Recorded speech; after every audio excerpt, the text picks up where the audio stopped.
L'Afrique est pleine de tristesse, de voir nos familles mourir. Ne touchons pas nos malades, ne touchons pas nos mourants. Marché déserté, activités minières perturbées, vols annulés, l'épidémie d'Ebola qui frappe l'Afrique de l'Ouest va laisser des traces durables sur l'économie des pays touchés. Au Libéria, le plus impacté par ce virus, le pays est au bord de l'explosion sociale. Nous voyons que la projection globale du PIB est passée de 5 à 2%. Et si cela continue, cela passera en négatif. Nous voyons donc un impact potentiel d'un peu plus de 350 milliards de dollars en termes d'activité économique. Ebola a déjà fait plus de 3000 morts au Libéria, en Guinée et en Sierra Leone. L'épidémie n'est pas seulement une crise de santé publique, mais une crise économique qui touche de nombreux secteurs d'activité. En Sierra Leone, la mise en quarantaine des villes a été étendue. Plus de 1,2 million de personnes sont concernées. Les habitants ne peuvent plus circuler librement et cela a un impact sur l'économie locale. Depuis l'émergence de la crise Ebola, les gens ont peur de venir et nous vendent des produits. Et ils ont aussi peur de venir et d'acheter.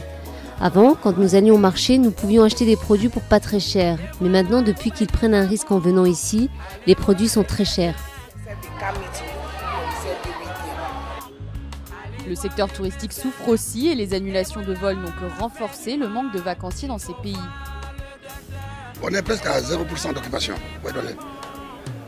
J'ai 50 chambres dans cet hôtel par exemple et il n'y a que 2 occupations.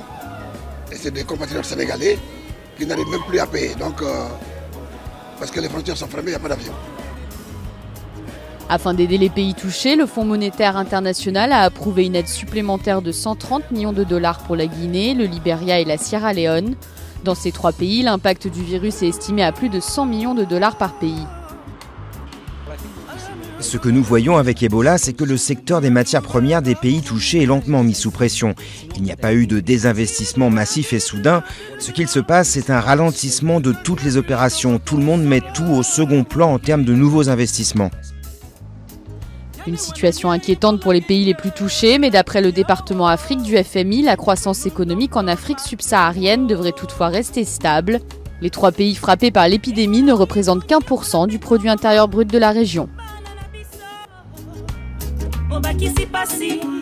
Yabana ya RDC kasi suka suka to kolonga